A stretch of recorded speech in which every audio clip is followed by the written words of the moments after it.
Hello friends, मैं Manish Negi, GS vision IAS academy. आज आपके सामने हम प्रवक्ता भूगोल विषय का जो पिछला पेपर था उसको लेकर चर्चा करेंगे।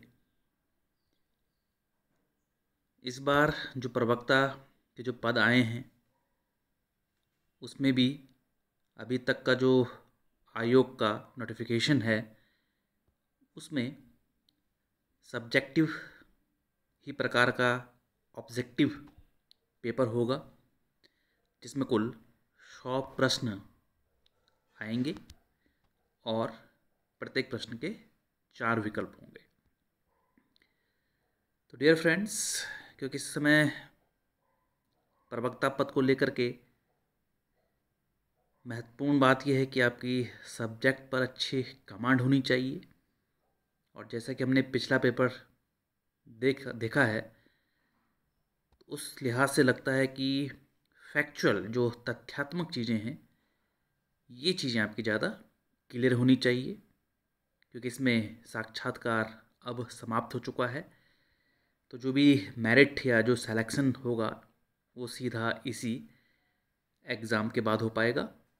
इसलिए पूरी उम्मीद है कि एक अच्छा कंपटीशन इसमें होगा, जिसमें 100 में से कम हमें 95% नंबर या 95 मार्क्स अगर हम लाते हैं तो हमारी ज़्यादा उसमें उम्मीद बनेगी कि हम उसमें क्वालिफाई कर जाएं।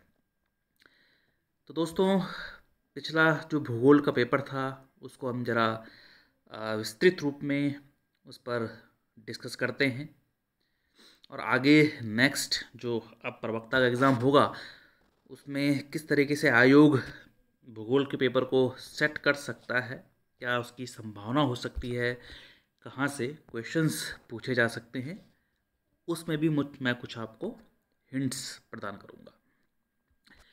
तो आइए डिस्कस करते हैं। पुराना ये प्रवक्ता का पेपर है। तो देखिए, पहला प्रश्न आपके सामने है, आइसोहेलाइन निम्न में से किसको दर्शाता है? 4 ऑप्शंस हैं, तापमान, दाब, लवणता और मेघाच्छादन। तो इसका सीधा सा आंसर है ऑप्शन सी, लवणता। ठीक है। तो भले ही क्वेश्चन आसान हो या क्वेश्चन थोड़ा सा टफ हो, लेकिन आपको क्वेश्चन बड़े ध्यान से पढ़ना है। ठीक, और चारों ऑप्शंस पे एक बार गौर जरूर करना है। उसी के बाद आप उसमें अपना आंसर दे सकते हैं, टिक मार सकते हैं। अगर आप जल्दबाजी में करते हो तो ऐसे में ही सबसे जो आसान प्रश्न होते हैं वो गलत हो जाते हैं।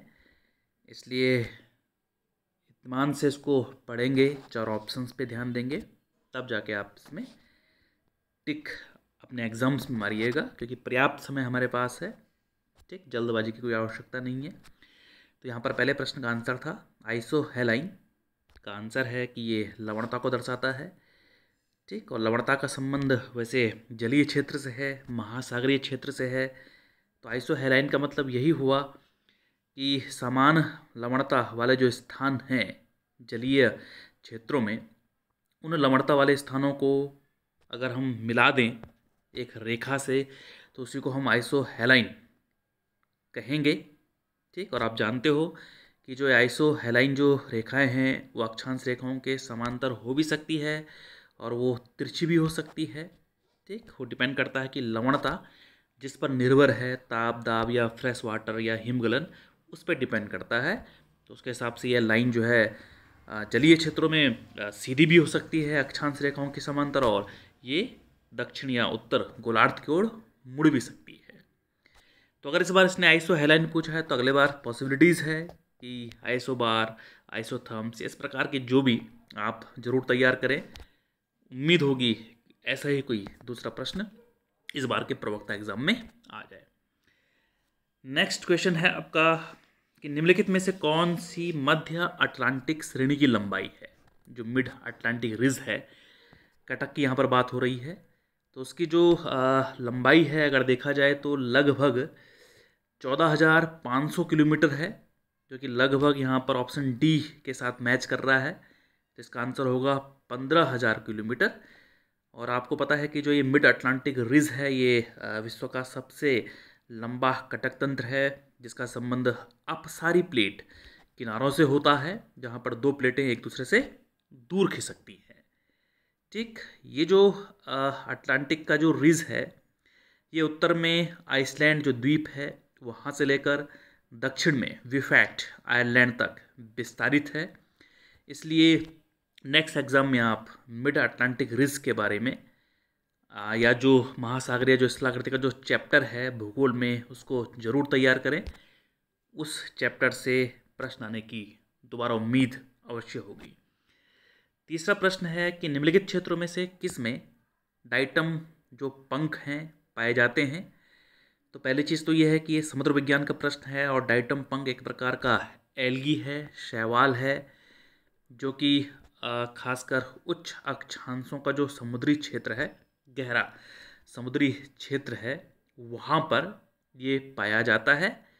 और इसमें भी नॉर्थ पैसिफिक और अंटार्कटिका का जो रीजन है वहाँ पर इस प्रकार के शैवाल अधिकांशतः आपको देखने को मिलेंगे।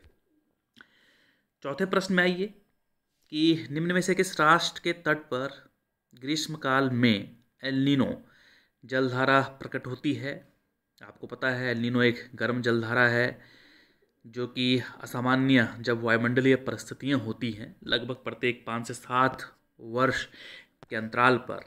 तो जो ये दक्षिण अमेरिका का जो पेरू देश है, तो पेरू देश का जो पश्चिमी तट है, यानी कि वहाँ पर एक प्रकार से आपका पैसिफिक ओशियन है, तो वहाँ पर ये एल नीनो गर्म जलधारा की उत्पत्ति होती है।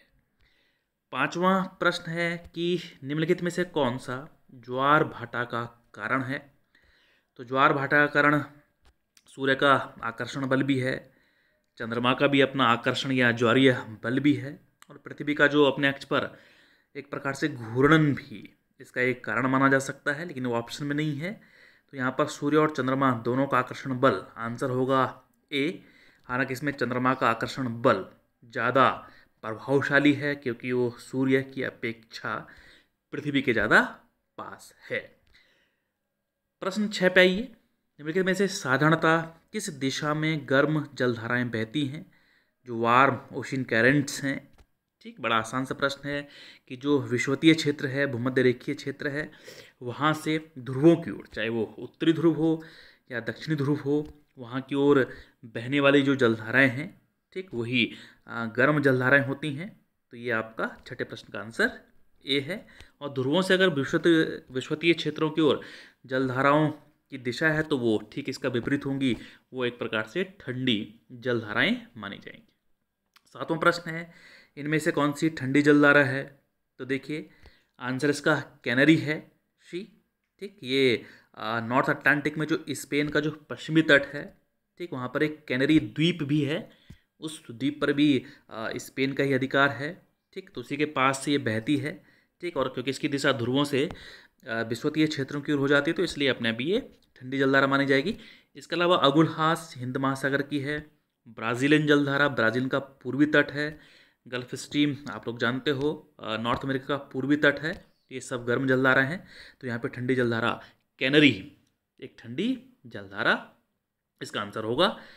आठवां प्रश्न है ये इन्वायरमेंट से है कि एक ऐसा क्षेत्र जहाँ जीवधारी या पादप रहता है, यानी कि चाहे वो प्लांट्स की बात हो या वो किसी एनिमल्स की बात हो, तो वो उसका बिल्कुल वो एक उसका प्राकृतिक आवास कहलाएगा, यानी कि उसका एक नेचुरल हैबिटेट।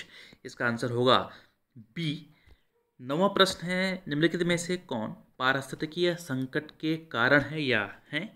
तीव्र जनसंख्या वृद्धि दर बिल्कुल है, तीव्र औद्योगिकीकरण ये भी है, यंत्रीकरण यानी कि जो मशीनीकरण है, ठीक, तमाम जो मशीनें हैं वो सभी, यानी कि इसका आंसर डी है, उपरोक्त सभी पारिस्थितिकीय संकट का कारण माना जा सकता है। और इसमें सबसे अहम आंसर अगर देखा जाए तो तीव्र जनसंख्या वृद्धि दर है, क्योंकि इसी कारण तीव्र औद्योगिकरण भी होता है और यंत्रीकरण भी होता है, लेकिन इसमें उपरोक्त सभी आंसर आएंगे। 10वां प्रश्न है कि निम्न में से कौन सा जैव विविधता के लिए खतरा नहीं है, यानी कि बायोडाइवर्सिटी को खतरा किससे नहीं है? तो भाई अवैध वन्य जीवों का शिकार होगा तो बिल्कुल से बायोडाइवर्सिटी समाप्त होगी। और ऐसे में तो अवैध रूप से जब वन्य जीवों का शिकार हुआ तो इस कारण तो बहुत सारी जो प्रजातियां हैं वो समाप्त हो चुकी हैं, बहुत सारी संकटग्रस्त हैं। तो ये बहुत इसका इम्पोर्टेंट रीज़न है बड़े बांधों का बनाना। इसमें भी बड़ा बांध से उस एरिया का पूरा जो फॉरेस्ट है, इन्वायरमेंट है, वो पूरा समाप्त हो जाता है।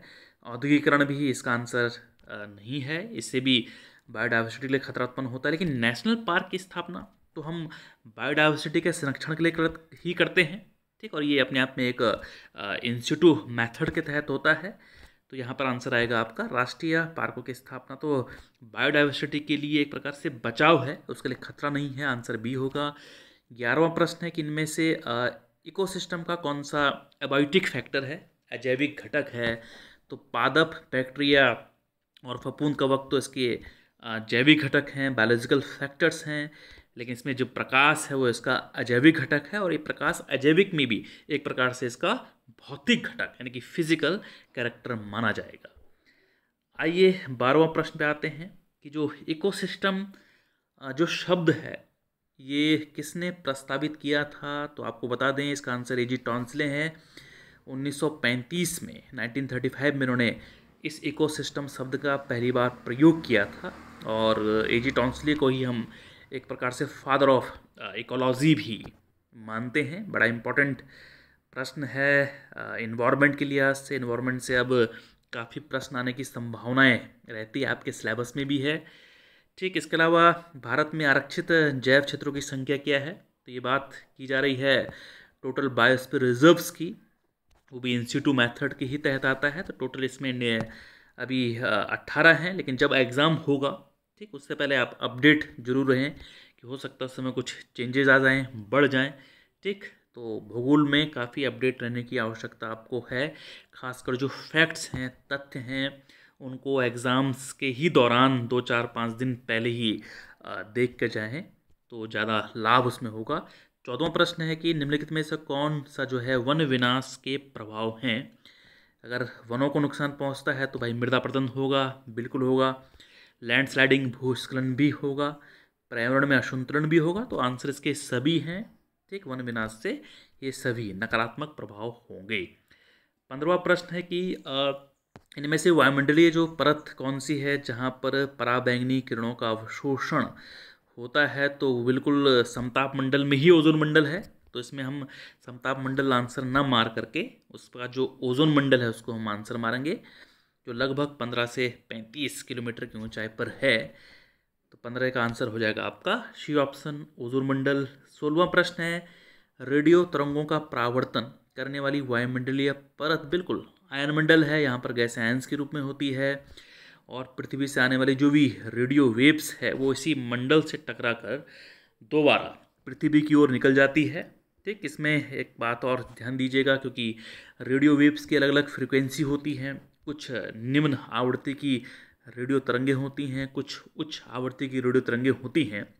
तो आयन मंडल में भी 4 परतें हैं नीचे से ऊपर की ओर, डी, ई, एफ और जी परतें। डी और ई जो परतें हैं आयन मंडल की निचली, वहाँ से जो कम आवृत्ति की जो रेडियो तरंगें हैं उनका परावर्तन हो जाता है। और जो एफ और जी जो परत है आयन मंडल की ऊपर की, उससे उच्च आवृत्ति की जो रेडियो वेव्स हैं उनका परावर्तन होता है। तो बड़ा इम्पोर्टेंट है अपने आप में ये 16वां प्रश्न भी। 17वां प्रश्न है कि निम्नलिखित क्षेत्रों में से सामान्यतः हमें जो ITCZ है, ठीक है, इंटर ट्रॉपिकल कन्वर्जन जोन, और ये हिंदी में लिखा हुआ है अंतर उष्ण कटिबंधीय अभिसरण क्षेत्र, ये कहाँ पर पाया जाता है? तो जहाँ पर 2 व्यापारिक पौने मिलती है ऊपरी वायुमंडल में ही, उसी को हम सामान्यतः ITCZ कहेंगे। और वो जाहिर सी बात है विश्वतीय क्षेत्रों के ही आसपास ही हो पाएगा। आंसर 17 का बी माना जाएगा। 18वां प्रश्न है आपका कि व्यापारिक पौने किन अक्षांश पेटियों में पाई जाती है? तो हमें पता है इसका आंसर बी 5 नॉर्थ से 30 नॉर्थ एंड 5 साउथ से 30 साउथ ही होगा, क्योंकि इसके पीछे लॉजिक ये है कि जो उपोष्ण कटिबंधीय जो उच्च वायुदाब की जो पेटियां हैं दोनों गोलार्धों में, ठीक, जो कि अस्वक्षांश का क्षेत्र है, वहाँ से विश्वतीय जो क्षेत्र है वहाँ की ओर चलने वाली जो पवने हैं उन्हीं को हम एक प्रकार से व्यापारिक पवने कहती हैं। तो इसलिए ये आंसर बी होगा 18वें का। 19वां जो है आंसर क्लाइमेटोलॉजी का ही प्रश्न है, क्लाइमेटोलॉजी काफ़ी आई है इसमें। ठीक, अक्षांश किन विश्व हवा पट्टियों यानी कि सेल्स के बीच पाई जाती है? तो हॉट्स लैटिट्यूड का संबंध जहाँ पे हवाओं का हवाएं नीचे की ओर बैठती हैं, तो लगभग वही उपोष्ण कटिबंधीय जो उच्च वायुदाब का क्षेत्र है, तो वो हैडली और फेरल सेल के बीच का क्षेत्र है। इसका आंसर ए होगा। ठीक, 20वां प्रश्न है कि निम्न में से कौन सी वायुमंडलीय परत सममंडल में शामिल नहीं है? तो सममंडल का मतलब ये हुआ कि जहाँ पर जो गैसें हैं जिससे वायुमंडल बना हुआ है वहाँ पर उस ऊंचाई तक, जो कि लगभग 90 किलोमीटर की ऊंचाई यहाँ पर सममंडल की मानी जाती है, वहाँ तक सभी गैसों का जो सापेक्षिक अनुपात है वो कांस्टेंट रहता है। नाइट्रोजन 78% है, ऑक्सीजन है, इनका अनुपात आप कहीं से भी सैंपल ले लीजिए सममंडल में जो 90 किलोमीटर की ऊंचाई है, अनुपात एक जैसा ही यहाँ पे रहेगा। तो 90 किलोमीटर के दायरे में क्षोभ मंडल, समताप मंडल, मध्य मंडल आ जाता है। ठीक, लेकिन उसके बाद जो अयन मंडल है वो सममंडल में शामिल नहीं होता है, वो विषम मंडल में शामिल होता है। वहाँ पर फिर गैसों की परतें पाई जाती है, यानी कि वहाँ पर गैसों का सापेक्षिक अनुपात नियत नहीं रहता है। तो 20 का आंसर इसमें अयन मंडल हो जाएगा। 21वां प्रश्न बड़ा सामान्य सा है कि सूर्य की किरणों को पृथ्वी तक पहुँचने में कितना समय लगता है? तो आंसर है 8 मिनट। चलिए, 22वां प्रश्न है कि निम्नलिखित में से उच्च वायुमंडलीय तापीय प्रतिलोमन का प्रमुख कारण क्या माना जाएगा? जो थर्मल इन्वर्जन है, इसका मतलब ये होता है कि ऊंचाई बढ़ने पर, वैसे तो सामान्य कंडीशन में ऊंचाई बढ़ने पर तापमान घटता है, लेकिन कुछ ऐसी विशेष परिस्थितियां हैं जब ऊंचाई बढ़ने पर ताप घटने की जगह बढ़ने लगता है, तो उसी को हम तापीय प्रतिलोमन कहते हैं। तो यहाँ पर इसका सबसे अच्छा आंसर है गर्म हवाओं का ऊपर उठना, यानी कि ऊपर गर्म हवाएं, नीचे ठंडी हवाएं इसमें रह जाती हैं। तो 22 का आंसर इसमें सी माना जाएगा। 23वां है कि इनमें से कौन सी वायुदाब पेटियां ताप जनित हैं, यानी कि जो थर्मली एंड्यूस बेल्ट हैं। तो ये सीधा सीधा हमारे पास जो टोटल 7 वायुदाब की पेटियां हैं, एक विषुवतीय है, बाकी 3 ऊपर और 3 नीचे हैं। तो उसमें जो विषुवतीय यानी कि भूमध्य रेखीय जो लो प्रेशर बेल्ट है, और जो ध्रुवीय नॉर्थ एंड साउथ में जो हाई प्रेशर बेल्ट है, इसका सीधा सीधा संबंध तापमान से है। ठीक है, तो इसलिए यहाँ पर विषुवतीय क्षेत्रों में ताप अधिक रहता है वर्ष भर औसतन, तो यहाँ पे लो प्रेशर पाया जाता है। और ध्रुवीय क्षेत्रों में क्योंकि सूर्य की किरणों का आपतन कोण बहुत ज़्यादा होता है, ठीक, इसलिए वहाँ पर ज़्यादा मतलब वहाँ पे बहुत कम होता है आपतन कोण, इसलिए वहाँ पे ताप कम होने के कारण वर्ष भर हाई प्रेशर बना रहता है। तो ताप एक महत्वपूर्ण फैक्टर है यहाँ पर विषुवतीय निम्न वायुदाब और ध्रुवीय उच्च वायुदाब प्रेशर बेल्ट्स को लेकर के। 23 का आंसर बी माना जाएगा। सौर स्थिरांक की मात्रा क्या है? तो इसकी जो मात्रा है 1.94 कैलोरी प्रति मिनट प्रति सेकंड है, यानी कि पृथ्वी की जो सतह है, यानी कि 1 सेंटीमीटर स्क्वायर की जो सतह है, वो 1 मिनट में कम से कम 1.94 कैलोरी जो हम मान सकते हैं इसमें ऊर्जा ग्रहण कर लेती है। तो इसी को हम वैसे लगभग 2 लैगले भी कह सकते हैं, यानी कि कैलोरी प्रति मिनट प्रति सेंटीमीटर स्क्वायर को हम लैगले नाम से भी जानते हैं। तो 1.94 कैलोरी प्रति मिनट प्रति सेंटीमीटर स्क्वायर इसका आंसर माना जाएगा। 25वां क्वेश्चन है तड़ित झंझा के विकास में सबसे ज़्यादा महत्वपूर्ण कारण क्या है? तो तड़ित झंझा का मतलब होता है जिसमें बिजली कड़कने के साथ, चमक के साथ घनघोर वर्षा होती है। तो वो हमेशा अस्थिर यानी कि अस्थायित्व वायुमंडल में ही ऐसा हो पाएगा। और वायुमंडल जब अस्थिर हो, अस्थायित्व उसमें हो, तो हवाओं का तेज़ी से आरोहण होता है, हवाएं तेज़ी से ठंडी होती है ना, तीव्र गति से बादल बनते हैं और बहुत घनघोर, है ना, तड़ित झंझा के साथ उस क्षेत्र में वर्षा होती है, जो कि खासकर विषुवतीय क्षेत्रों की विशेषता मानी जाती है। तो 25 का आंसर होगा। सबसे अच्छी इसके लिए जो महत्वपूर्ण फैक्टर है वायुमंडलीय अस्थायित्व है। तापमान की प्रतिलोमता क्या है? अभी पहले भी डिस्कस किया गया था पिछले क्वेश्चंस में। तो ऊंचाई के साथ तापमान में वृद्धि, उसको हम तापमान की प्रतिलोमता या तापमान व्युत्क्रमण, थर्मल इन्वर्जन भी कह सकते हैं। 27वां प्रश्न है कि इनमें से किस विधि के द्वारा मानचित्र में जो है वायुदाब वितरण को प्रदर्शित किया जाता है? तो उसका आंसर है आइसोबार्स, यानी कि जो समदाब रेखाएं हैं। ठीक। ठीक, बाकी को भी आप तैयार करें। ठीक, ऐसे ही पहला क्वेश्चन आइसो हेलन का भी था। ठीक, 28 है शांटा आना क्या है, तो ये एक लोकल विंड है, आंसर ए होगा। ये सांता आना जो है कैलिफोर्निया अमेरिका की एक गर्म स्थानीय पवन है। ठीक, 29वां जो क्वेश्चन है उष्ण वाताग जो वार्म फ्रंट है इसकी औसतन ढाल किस अंतराल पर होगी, तो देखिए उष्ण वाताग्र एक मंद ढाल वाली सीमा है, तो इसका आंसर डी माना जाएगा, 100 से 400 के बीच में। ठीक, इसका आंसर डी है। 30वां प्रश्न है कि शीतोष्ण कटिबंध चक्रवातों की अधिकतम संख्या बहुतायत में उत्पन्न होती है। ठीक, तो वैसे तो टेम्परेट जो साइक्लोन्स हैं ये दोनों गोलार्धों में उत्पन्न होती हैं, जहाँ पर अलग अलग भौतिक दशाओं वाली जो वायु राशियाँ हैं जिनमें एक पछुआ पवन है और एक ध्रुवीय पवनें हैं आपस में मिलती हैं, तो वहाँ पर वाताग्र बनता है, वहाँ पर ये शीतोष्ण चक्रवात आते हैं। लेकिन ऑप्शंस में थोड़ा कन्फ्यूज़न इसलिए है कि यहाँ पर आर्कटिक महासागर, हिंद महासागर, उत्तरी अंध महासागर और दक्षिणी प्रशांत महासागर जो दिया हुआ है, तो आंसर तो उत्तरी अंध महासागर भी इसमें आ सकता है, आंसर इसमें दक्षिणी प्रशांत महासागर भी इसमें आ सकता है। लेकिन हमें देखना है इसमें उत्तरी गोलार्ध खासकर जो स्थलीय भूभाग जहाँ पर ज़्यादा है, तो मेरे अकॉर्डिंग इसमें आंसर उत्तरी अंध महासागर ही माना जाएगा। ठीक, इसके अलावा 31वां जो प्रश्न है कि निम्नलिखित में से कौन सी जलवायु के तत्वों में शामिल नहीं है, तो जलवायु के 3 महत्वपूर्ण कारक जो फैक्टर्स होते हैं हमेशा ध्यान रखिए, ताप, दाब और आर्द्रता। तो ताप क्रम तो इसमें है ही, दाब वायुदाब है और आर्द्रता का संबंध वर्षा से है, तो इसमें आंसर होगा जल प्रवाह। इतना इंपॉर्टेंट फैक्टर नहीं है जलवायु के लिए, तो 31 का आंसर सी जल प्रवाह माना जाएगा। 32वां प्रश्न है कि जलवायु परिवर्तन का जो कार्बन डाइऑक्साइड सिद्धांत प्रस्तावित किसने किया था, तो इसमें जो 4 ऑप्शंस जो दिए गए हैं तो काफ़ी डाउट में है ये क्वेश्चंस। अगर देखा जाए तो ये जो सिद्धांत था ये 1861 में प्रतिपादित किया गया था, तो इसका आंसर जो टिंडल नामक कोई वैज्ञानिक थे, थोड़ा सा इसमें जो ऑप्शंस हैं उनको लेकर के डाउट्स हैं। तो 32 का जो थ्योरी है कार्बन डाइऑक्साइड जो सिद्धांत है, तो इसका वैसे तो आंसर 1861 का थ्योरी है, टिंडल वैज्ञानिक द्वारा दिया गया था।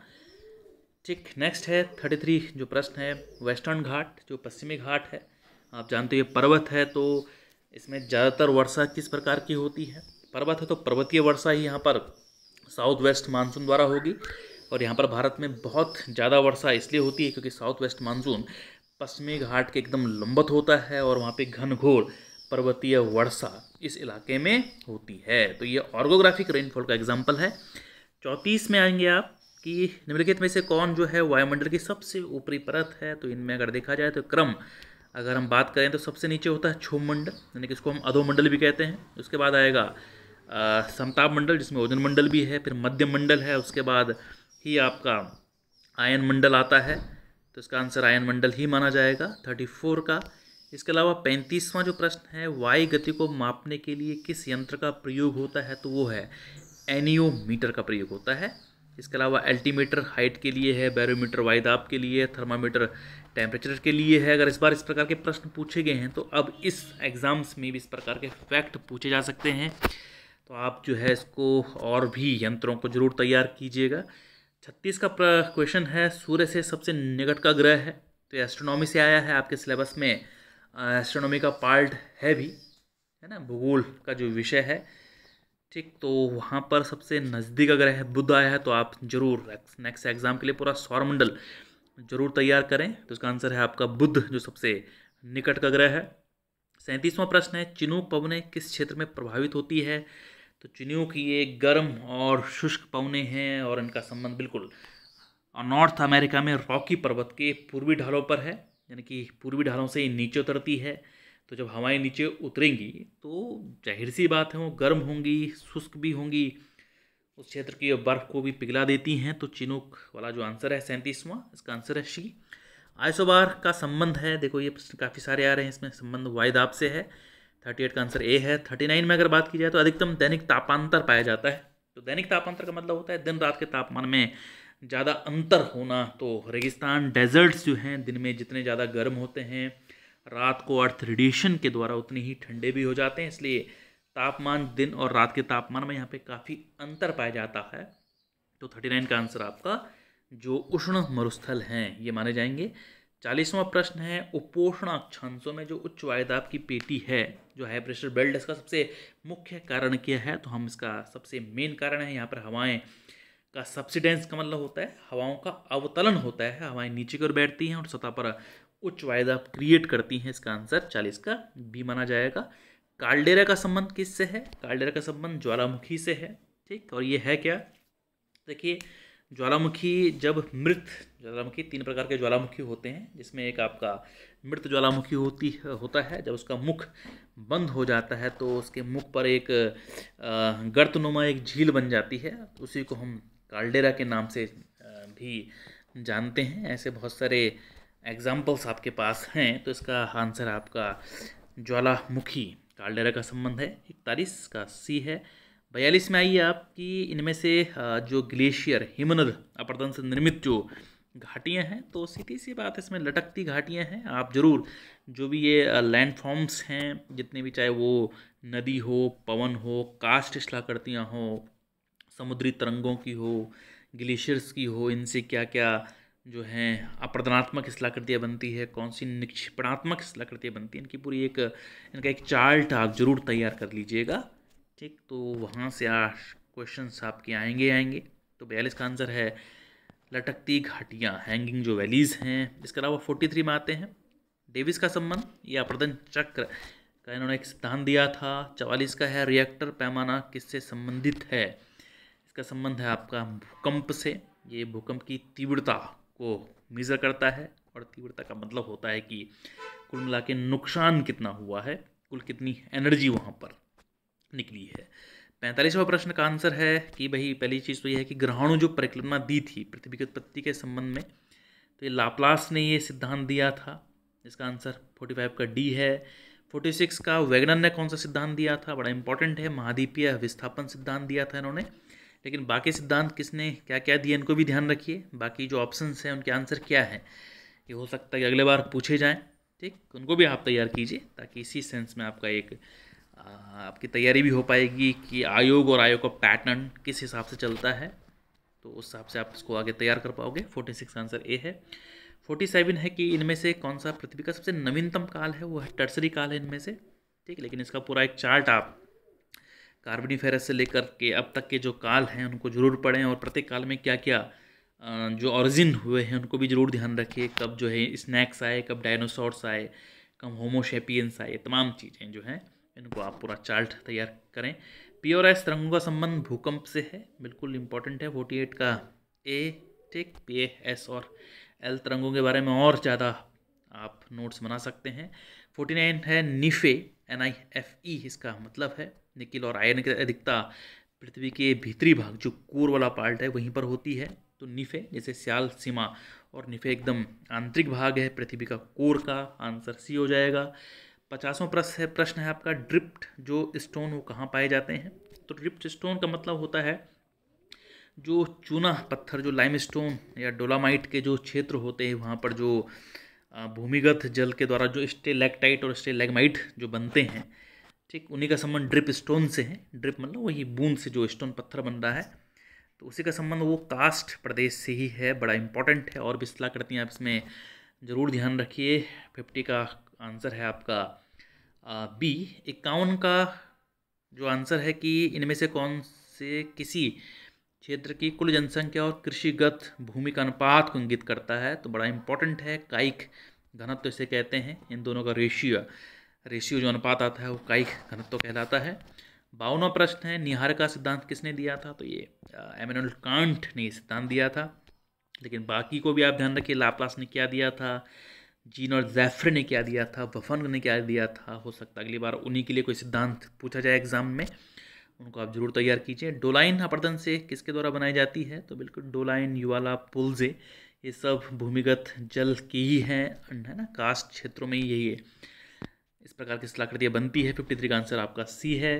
कांग्लोमरेट किस प्रकार की चट्टान है? तो ध्यान रखिए, कांग्लोमरेट जो है वो एक सेडिमेंट्री रॉक्स है, अवसादी चट्टान है। इसका आंसर सी होगा। और इसी कांग्लोमरेट जो अवसादी चट्टान से ही एक क्वार्ट्ज भी बनता है, जो कि अपने आप में रूपांतरित है। लेकिन यहाँ पे कांग्लोमेरेट पूछा गया है, वो एक सी ऑप्शन अवसादी चट्टान है। 55 में आइए, इनमें से कौन सी मृदा का विकास कम वर्षा वाले रवेदार आग्नेय चट्टान क्षेत्र में होता है? तो इसका आंसर है काली मृदा का क्षेत्र। ठीक, तो जो आग्नेय क्षेत्र है आपका, जो हमारा डेक्कन ट्रैप का क्षेत्र है ना, वहाँ पे वर्षा भी कम होती है। डेक्कन ट्रैप वाला इलाका जो है गुजरात महाराष्ट्र का जो आंतरिक भाग है, तो वहाँ पे वर्षा कम होती है। जो वर्षा होती है उससे इस आग्नेय चट्टान का थोड़ी बहुत अपक्षय होता है, ऊपर की परतों का जो अपर्दन अपक्षय होता है उसी से काली मृदा का भी वहाँ पर निर्माण हुआ है, जिसको हम रेगुर मृदा भी कहते हैं, जिसका आंसर 55 का बी माना जाएगा। 56 है कि धुआंधार जलप्रपात, बिल्कुल इसको कपिलधारा जलप्रपात भी कहते हैं, ये मध्य प्रदेश में नर्मदा नदी, ऑप्शन डी इसका आंसर है। 57 में दक्षिण भारत का सर्वोच्च स्थान है आपका अनाईमुडी, बिल्कुल अन्नामलाई पर्वत श्रेणी में अनाईमुडी स्थान है। इनके राज्य आप जरूर देखिएगा कि अनाईमुडी किस राज्य में है, केरल में है कि तमिलनाडु में है, कार्डमम की पहाड़ियाँ कहाँ हैं, टोडा बेटा की हाइट क्या है ना, इनको भी आप भारत के भूगोल में जरूर इन फैक्ट्स को तैयार करें, आपके क्वेश्चंस जरूर फंसेंगे। 58 का है कि इन जलराशियों में से दमन और दीव को अलग करती है, बिल्कुल दमन अलग है, दीव अलग है, दोनों को मिलाकर एक यूनियन टेरिटरी है, वो आपका गल्फ ऑफ खंबात का इलाका है, खंबात की खाड़ी है। ठीक, तो इसको आप जरूर ध्यान रखिए। 58 का आंसर है ए। 59 का है कि इनमें से कौन सी भारत की सबसे बड़ी मीठे पानी की झील है? मीठे पानी की झील, फ्रेश वाटर की झील, वो एक रिवर लेक यहाँ पे वुलर झील है, जम्मू कश्मीर में श्रीनगर के उत्तर में झेलम नदी पे है, इसका आंसर सी ही माना जाएगा। भारत में मीठे पानी की सबसे बड़ी झील यही है। इसके अलावा 60वां जो प्रश्न है कि किस कारण भारत का जो उत्तर पश्चिमी जो क्षेत्र है, जिसमें जम्मू कश्मीर, हिमाचल, उत्तराखंड, हिमाचल यानी कि उत्तर का राजस्थान या पश्चिम उत्तर प्रदेश का इलाका आ जाता है, तो वो एक प्रकार का शीतकालीन वर्षा है, वेस्टर्न डिस्टर्बेंस के लिए इम्पोर्टेंट है। ये बागवानी फसलों के लिए भी बड़ी इंपॉर्टेंट है ये वर्षा।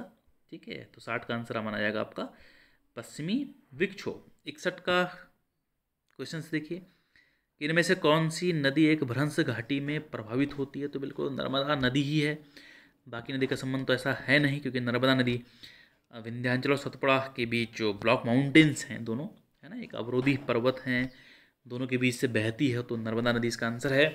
भारत में कर्क रेखा कितने राज्यों से गुजरती है? तो राज्यों के नाम भी आप याद रखिए, 8 राज्य हैं। अगर हम पश्चिम से पूर्व की ओर चले तो पहला गुजरात, फिर हल्का टच करेगा राजस्थान को, फिर मध्य प्रदेश है, छत्तीसगढ़ है, झारखंड है, झारखंड के बाद अगर देखा जाए तो फिर पश्चिम बंगाल भी यहाँ पे आ जाएगा, और उसके बाद फिर बांग्लादेश आ जाता है, और फिर आ जाता है आपका त्रिपुरा और मिजोरम। ठीक, यहाँ पे मैप स्टडी आप ज़रूर करें। 63वां प्रश्न है, अंडमान निकोबार को अलग करता है वो है 10 डिग्री चैनल।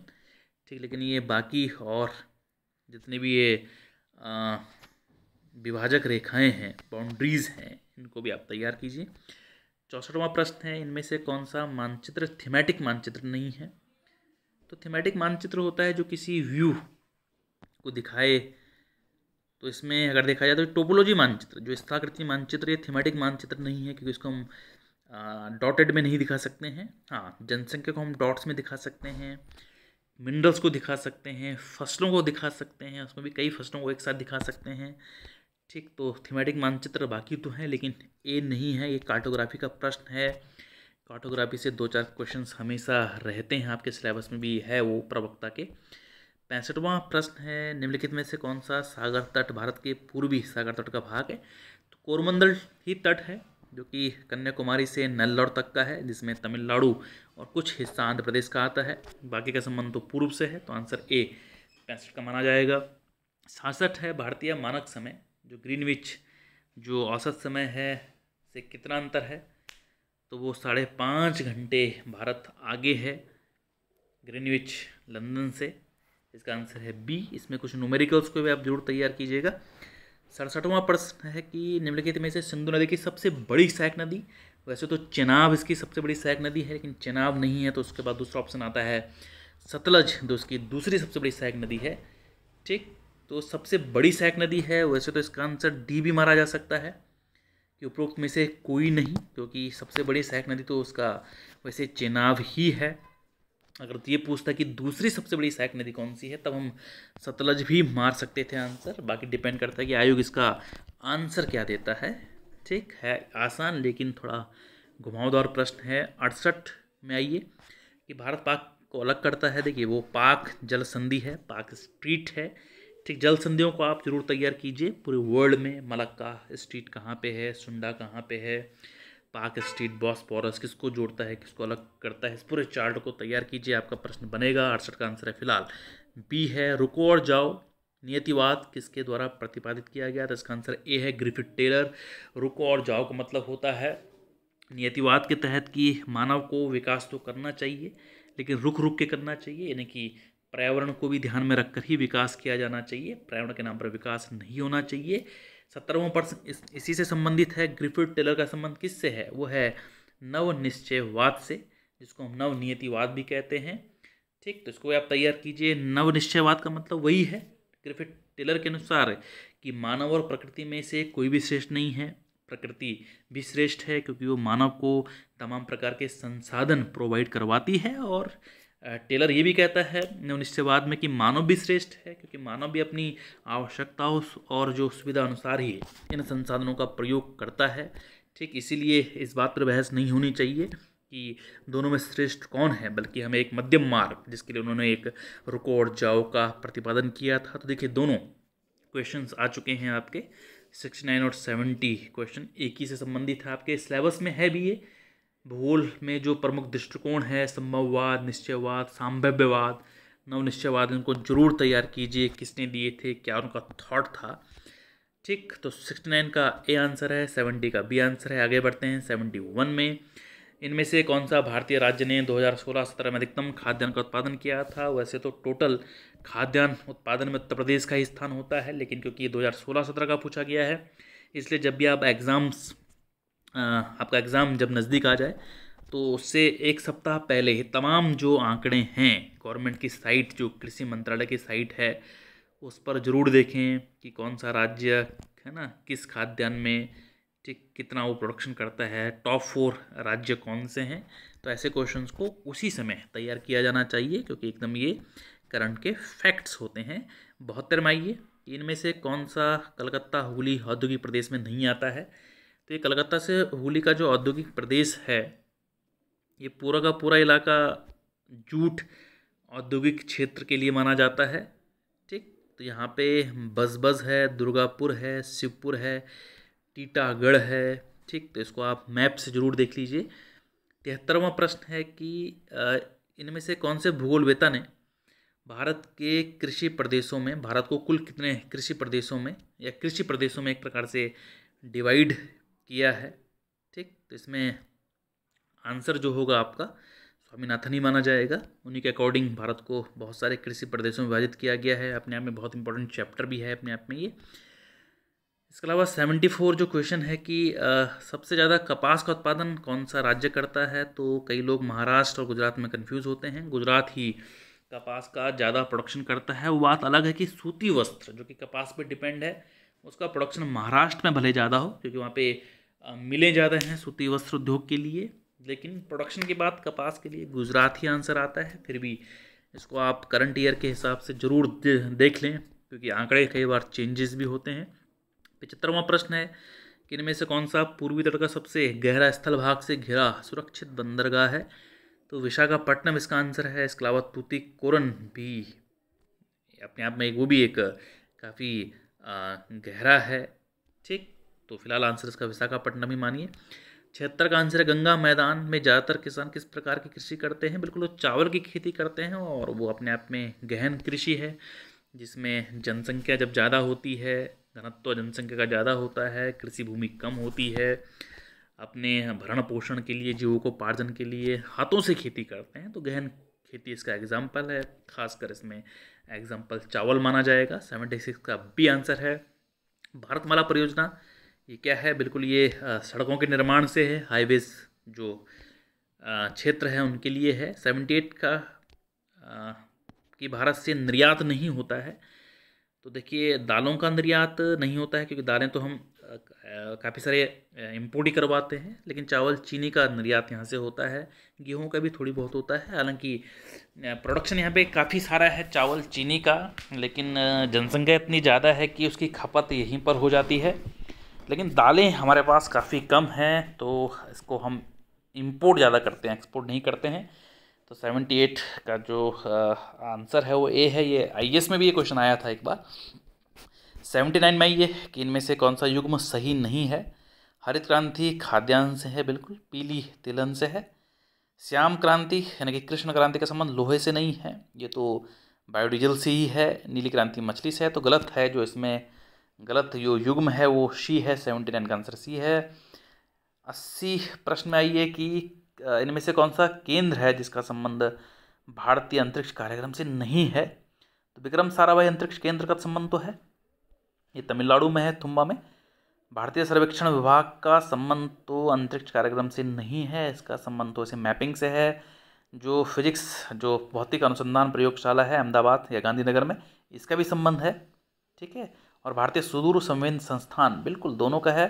रिमोट सेंसिंग के 2 इंस्टीट्यूट्स हमारे पास हैं, एक देहरादून में भी है, एक हैदराबाद में भी है। इनका संबंध भी अंतरिक्ष कार्यक्रम से है। लेकिन इसमें बी जो भारतीय सर्वेक्षण विभाग है यानी कि जो सर्वे ऑफ इंडिया है, ये देहरादून में ही है। वैसे भी इसका संबंध अंतरिक्ष कार्यक्रम से नहीं है, लेकिन बाकी ए, सी और डी का प्रत्यक्ष तौर पे है। 80 का आंसर बी है।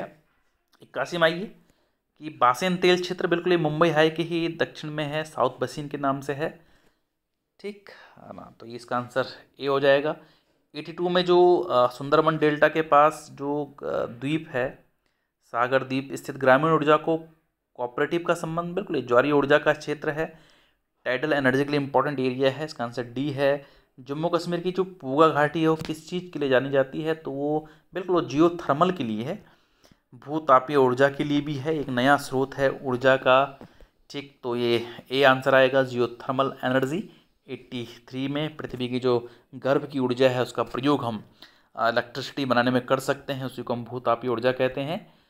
तो बिल्कुल ये नवीकरणीय ऊर्जा का स्रोत भी है। और ये जम्मू कश्मीर की जो पूगा वैली है, लद्दाख में ये आता है पूगा वैली, तो बिल्कुल ये भूताप ऊर्जा के लिए बहुत इंपॉर्टेंट साइट है इंडिया में। 84 का है, एशिया का सबसे बड़ा पवन ऊर्जा संयंत्र जो विंड एनर्जी प्लांट है लांबा, ये कहाँ स्थित है। ये सबसे बड़ा भी है और पहला भी है, बिल्कुल ये गुजरात में स्थित है। बड़ा इंपॉर्टेंट क्वेश्चन है ये लांबा। 84 का बी आंसर है। 85 में अगर बात की जाए तो स्वर्णमिन जो चतुर्भुज है, इसमें जो पूर्व पश्चिम गलियारा, बिल्कुल ये सिलचर और पोरबंदर का है। आसाम का सिलचर है, ठीक, पूर्वी छोर, और गुजरात का पोरबंदर है पश्चिमी छोर।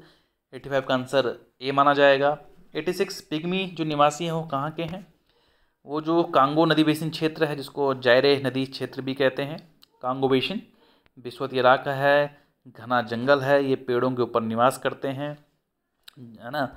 आदिम जनजाति के हैं, बहुत पिछड़ी जनजाति है, विश्व की सबसे कद काठी में छोटी जनजाति भी है। तो ये बिल्कुल 86 का आंसर बी है, यानी कि आपको ट्राइब्स के बारे में भी पढ़ना है, ठीक। 87 का क्वेश्चन है कि बहुआयामी गरीबी सूचकांक मानव विकास रिपोर्ट किस वर्ष शामिल किया गया था, तो इसका आंसर 2010 है।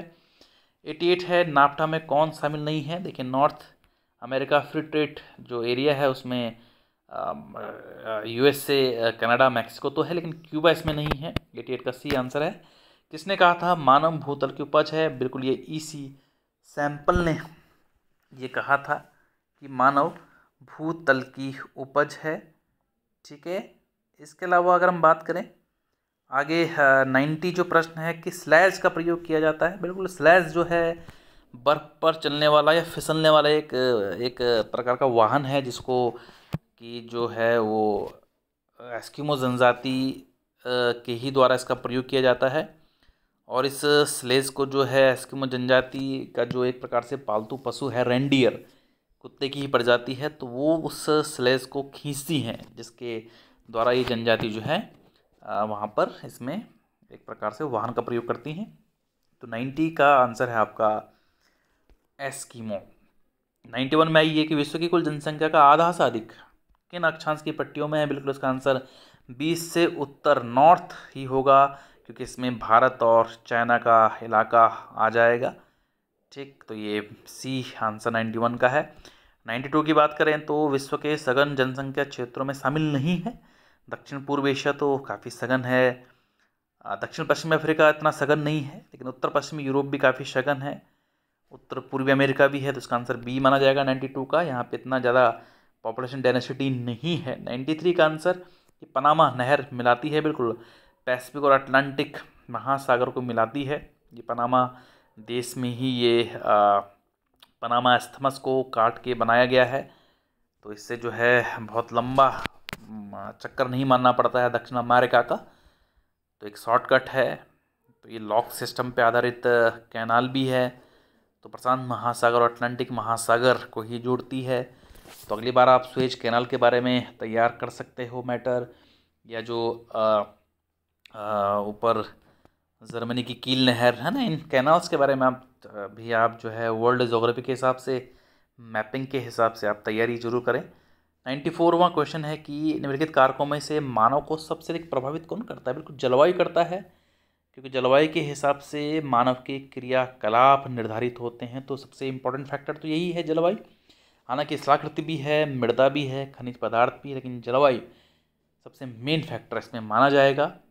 ठीक, 95 में है कि इनमें से सबसे व्यस्ततम महासागरीय मार्ग कौन सा है? बिल्कुल उत्तरी अटलांटिक मार्ग है, क्योंकि इसके दोनों ओर, एक तरफ तो आपका नॉर्थ अमेरिका का आपका यूएसए, कनाडा जैसे विकसित देश हैं, और दूसरी तरफ अटलांटिक क्षेत्र में अगर देखा जाए उसके पूर्व में तो वेस्टर्न यूरोप का पूरा विकसित एरिया है। तो इसलिए यहाँ पे काफ़ी आवागमन है, काफ़ी समुद्री मार्ग से व्यापार होता है। तो सबसे व्यस्ततम बड़ा इंपॉर्टेंट मार्ग उत्तरी अटलांटिक मार्ग ही माना जाएगा।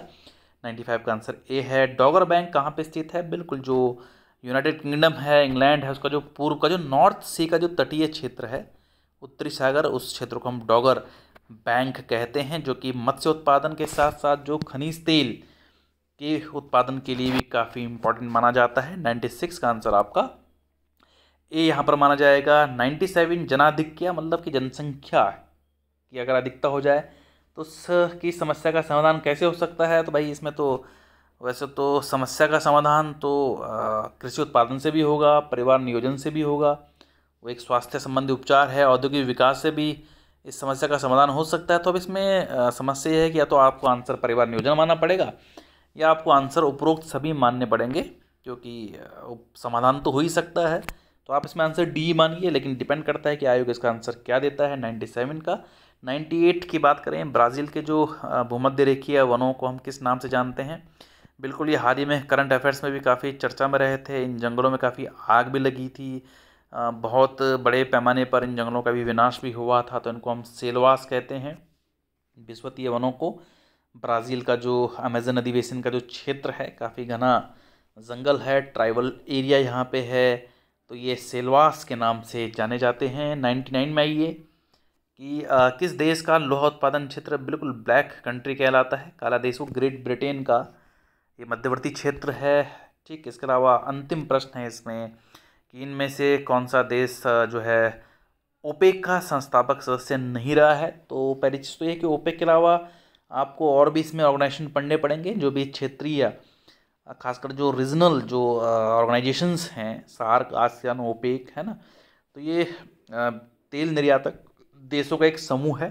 ठीक, तो इसमें ईरान, इराक, सऊदी अरब तो पहले से ही है, लेकिन ऑस्ट्रेलिया, और ये पूछा गया है संस्थापक सदस्य, तो ऑस्ट्रेलिया तो खैर इसका सदस्य ही नहीं है, तो संस्थापक सदस्य तो खैर दूर की बात है, लेकिन बाकी इसके संस्थापक सदस्य ज़रूर रहे हैं। तो आप ऐसे इस प्रकार के ऑर्गेनाइजेशन को तैयार कीजिए कि कौन सा संस्था, किस ऑर्गेनाइजेशन का जो है स्थापना कब हुई, उसका हेडक्वार्टर क्या है, उसके संस्थापक कौन है, उसमें कुल कितने मेंबर्स हैं, कौन सा लेटेस्ट जुड़ा, ये तमाम चीज़ें आप ज़रूर इन ऑर्गेनाइजेशन पे भी आप मैटर तैयार कर सकते हैं। आपके सिलेबस के हिसाब से ये दिया गया।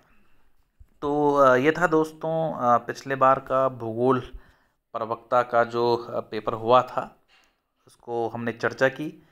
तो सबसे पहले तो आप सभी लोगों को शुभकामनाएं कि जब भी प्रवक्ता का एग्ज़ाम हो आप अभी से उसको प्रिपेयर ज़रूर कर लें, क्योंकि इसमें इंटरव्यू नहीं है, साक्षात्कार नहीं है, डायरेक्ट जो सिलेक्शन है, मेरिट जो बनेगी वो इसी 100 क्वेश्चंस पे बनेगी। और पिछले बार का क्वेश्चन बड़ा हल्का रहा है ये पेपर, ठीक, लेकिन थोड़ा सा अगर टफ भी होता है तो देखा जाए तो तब भी मुझे लगता है 90+, 92, 95 से ऊपर अगर आपके मार्क्स आते हैं 100 में से, आपको गलतियां बहुत कम करनी है, तब जाके आप सोच सकते हो कि आपका सिलेक्शन प्रवक्ता में हो पाएगा। तो कंपटीशन इसमें काफ़ी ज़बरदस्त होने वाला है। ठीक, और क्योंकि बड़े ऑब्जेक्टिव में क्वेश्चंस आपको गलतियां नहीं करनी है, मैक्सिमम क्वेश्चंस को सॉल्व करना है। इसके लिए आप मैटर जरूर तैयार कीजिए, इसके लिए प्रैक्टिस सेट्स ज़रूर तैयार कीजिए। और मैं आपको ये भी बता दूं कि अभी संस्थान कुछ दिनों बाद गाइडलाइंस जैसी आती हैं तो तुरंत हम इस प्रवक्ता के जितने भी बैचेस हैं, चाहे वो भूगोल का हो, चाहे वो पॉलिटिकल साइंस का हो, इकोनॉमिक्स का हो, हिस्ट्री का हो, हिंदी या इंग्लिश लिटरेचर का हो, केमिस्ट्री का हो, बायोलॉजी का हो, इस प्रकार के जितने भी सब्जेक्ट्स हैं प्रवक्ता को लेकर के, उन सब के हम अब क्लासेस ज़रूर शुरू करवाएंगे। ऑफलाइन क्लासेस ज़रूर शुरू होगी और प्रयास करेंगे कि साथ ही साथ ये ऑनलाइन भी हो जाए, लेकिन ऑफलाइन ही इसमें क्लासेस चलेंगी।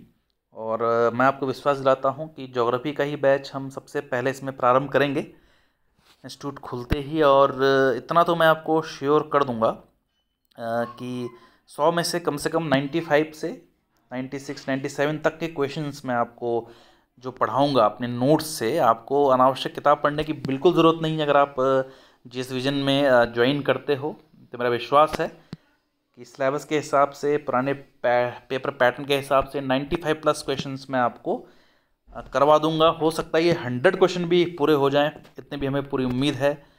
ठीक, तो उसके लिए आप ज़रूर हमारे साथ बने रहें।